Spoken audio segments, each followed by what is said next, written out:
Well, back at it, and gonna go ahead and take a very short 1-2 hours here to take care of the front fill and the back fill of the second course here on the south side of the creek in the west. So a lot of geography there. Um, just got to get this all put in, and I'll put in the fabric behind it, get it all tied in, dump, and get the base rock in there, and then pull it forward and start filling behind with dirt to make it easier for me to work this side of the road. It's been a little bit of, with the tractor kind of dipping down, a little bit unsafe, so I got to make sure that I get that all leveled out. So that's the priority for the next couple hours, and then I'll go ahead and call it for the day. And then tomorrow, hit it hard. Saturday and Sunday this weekend, hit it hard on the north side, start getting my base into the north side, get up that second course, get everything tied out, ready to go, so that we can go ahead and put the cuts into the culvert box and set ourselves up for the bookshelf, if you will, for the bricks that will go across the top of the culverts.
So with it all lined out, now I've got my measurements coming across the driveway. My mom helped me out getting that expansion right. Then also too, making sure that it runs the same parallel all the way up the road on both sides, because we don't want the road to shrink or expand on us as we're going up. Then also too, when you have the height of the brick here, we've done the depth analysis now and have that. I had lasered it before, but the laser, hey, listen, there's enough of that variance, that inch, and when it comes to that brick coming across, you can't have a ½ inch, an inch off.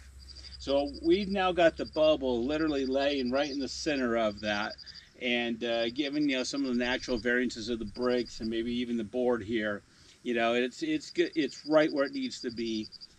So what I'm going to go ahead and proceed with is now that transfer of that information to the north side of the creek. I'm going to go ahead and start laying the bricks and start shingling my way up as we go up the pitch of the road.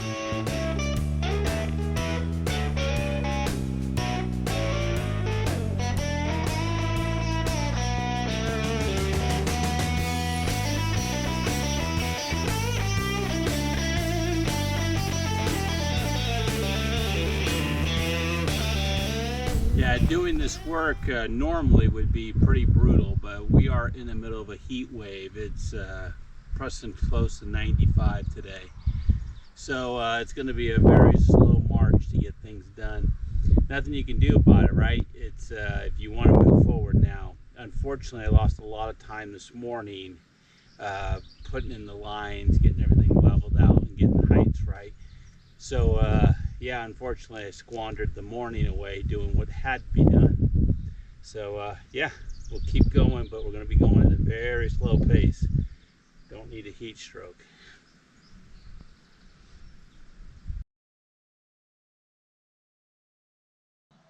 Well, as you can see, yesterday I finished a short day due to heat. Basically, 100 degrees, nowhere to start placing bricks. Lost a lot of time and set myself up. Very important to do so. So therefore, it is what it is.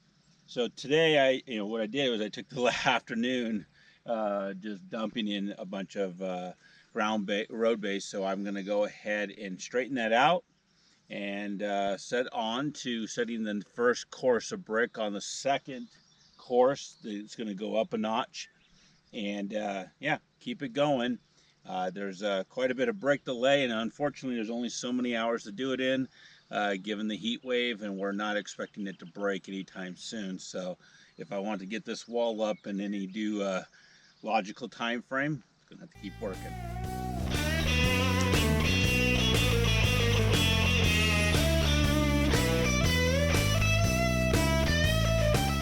It's interesting. One of the challenges is transferring the line down to the floor here to make sure that you have the right run.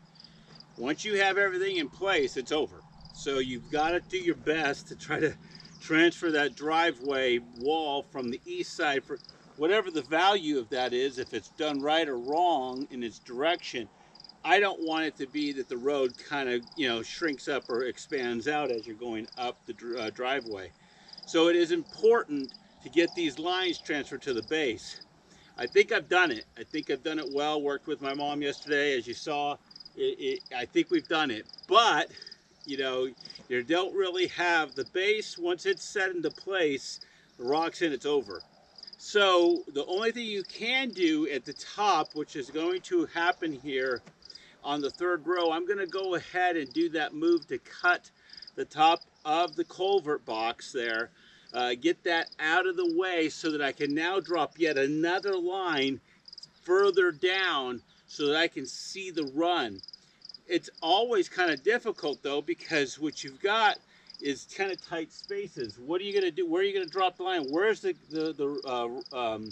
peg going to go? So that's things you just got to work through. So we've got the base in, got some bricks. I think I'm going to finish off the day today with putting in just only 10 bricks, but getting all the rock all the way back, because at the end of those 10 bricks, we're going to know exactly where the next step up is for the third row. And so I'll be able to say, somewhere around in here, go all the way back and fill that in with rock, because obviously that's going to be what it is. And I'll use, the A-rock to do that. You may wonder why I'm using so much of the road base. Well, the first two courses will be in road base because that's part of the structure that's going to be needed for the water that's going to come against us someday if we break the banks on the creek. So what I'm decided to do is use the road base out about 3 feet. We're going to come back and cover that with the fabric from the second course, coming out sloping in front of it, so that when the water does break its banks, and it will, okay, it will have riprap in front of it on top of the fabric, keeping the road base in place so that the wall doesn't move. Again, this is somewhat unique for those who build retaining walls to deal with a water problem. It's a beautiful water problem, but it's a problem. So you're going to have to make sure that you have everything in place so that when the day comes that the water comes in and even finds its way into the drain rock behind the retaining wall, that it finds its way back out immediately. Our past experience has been it was better the last 2 years because of the catch basin and the 2 culverts we put in. But our experience has been it basically comes in for about 3-4 hours and then it dissipates. At best, it sometimes only lasts like 2 hours. Now, we're not talking the 100-year storm though. So if the 100-year storm hits us, it could well be a situation where you're looking at multiple days of water sitting here. So you're going to want everything to be really, really tight, and so there's really little room for the water to find its way into the base and tear it up and blow out your bricks. So we will be about 30 to 35 inches below grade with our base brick when it's all said and done.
Okay, so now I'm going to go ahead and put some road base in the front here, slant it out a little bit, get a slope, leave it there, fill in the back with road base, and then start putting A-rock in here to fill up the next row as we start to build up.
It's a bit weird, but it's time to give this thing a bath.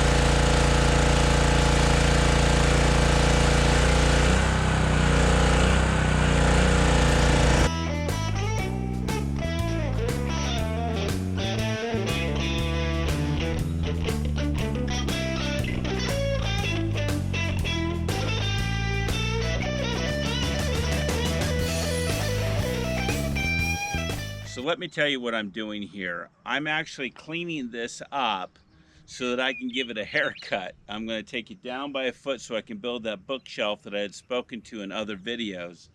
And I need to get myself cleaned up so the concrete that I'm putting into the bookshelf adheres to the top of this culvert box.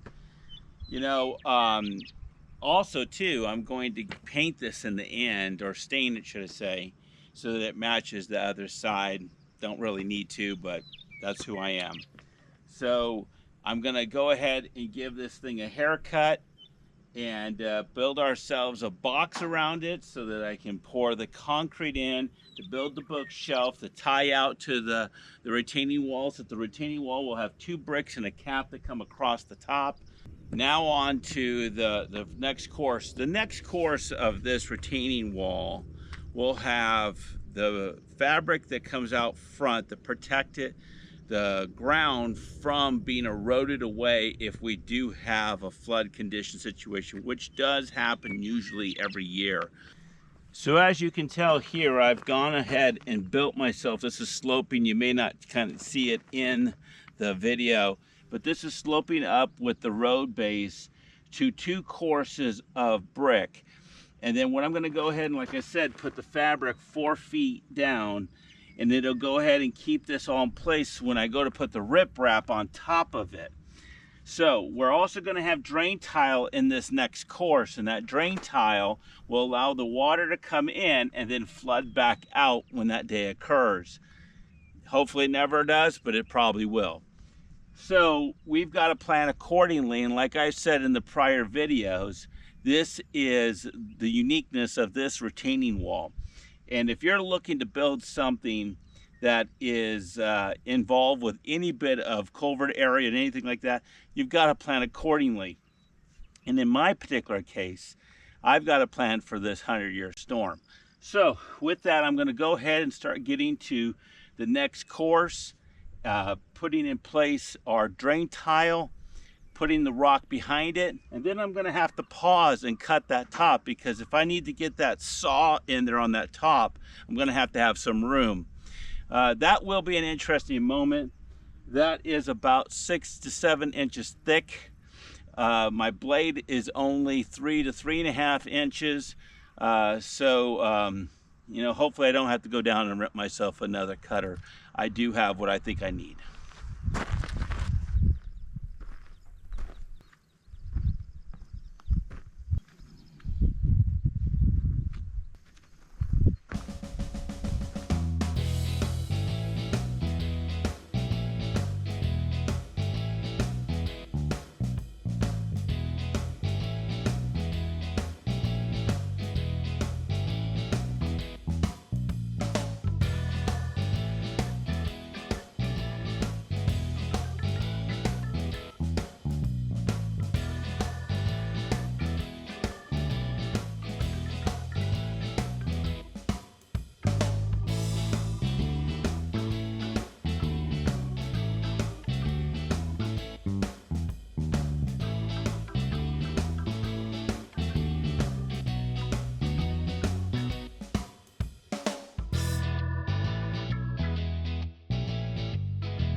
Okay, so I got the third course in, and I'm prepared to go ahead and stack up some bricks on both sides. Make sure that I have my level right. Then I'm going to shoot it with the laser, get the laser across, and then ink pen it out, get myself a line, and then get cutting. Cross my fingers. Okay, let's go.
Again, out with my funny hat, but it keeps me cool in 100 degrees. So anyway, it's time to, you know, go ahead and work behind this course, put our drain tile in, get the rock in.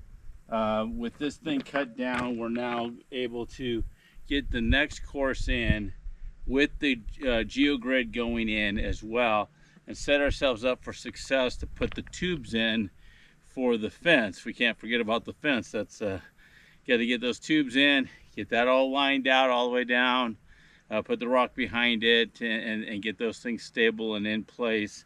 And then of course we're ready to go for the rest of the retaining wall to be completed.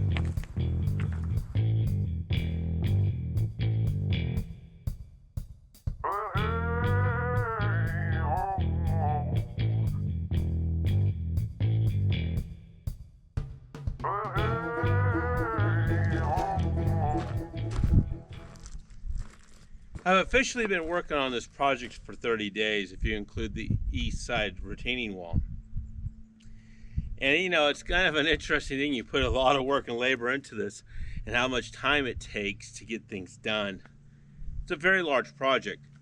300 plus linear feet of retaining wall, average height of about 3 feet. So you can imagine there's quite a bit that goes into it. There's also the planning and coordinating all the supplies and things of that nature. So 30 days is well within expectation. As always, you would want to be a little further along, and you would like to see results a little quicker. But for the most part, things are rolling exactly as planned.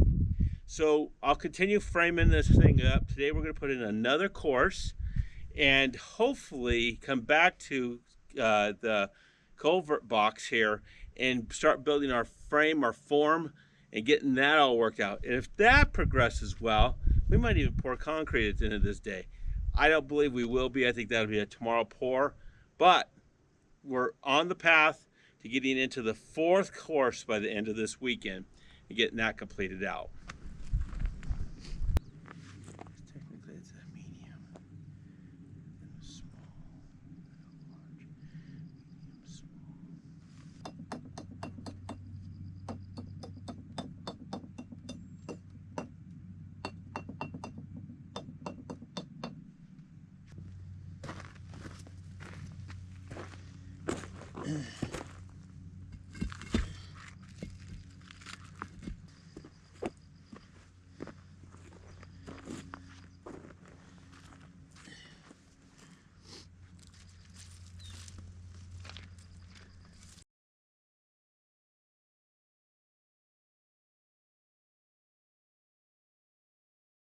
Just like the turn on the east side, you have to make sure you pass the brick through the corner.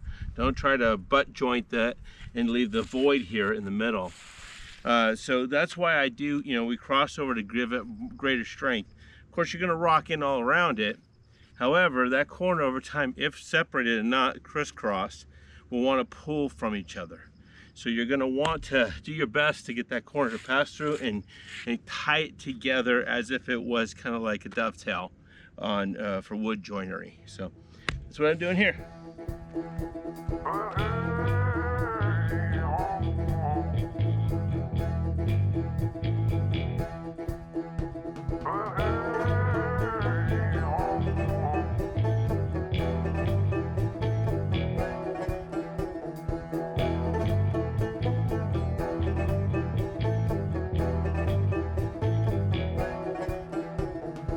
So I have the turn completed for what would be the 4th course of this retaining wall here in the west. I'm going to go ahead now and jump onto the north side of the culverts and get that completed up to the point of the course runs out. This course does not go completely all the way through the wall. It dead ends into the stair stepping going up along the driveway.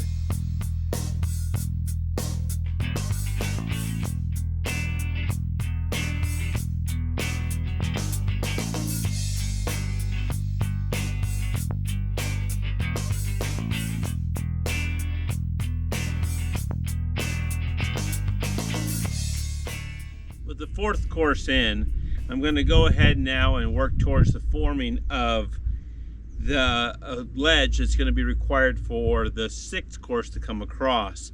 The 5th course will butt into it, but of course I've got to build the shelf first and then put the 5th course in, and then go ahead and put on to the 6th course that's going to go across the top. So one step at a time here, we're getting to it.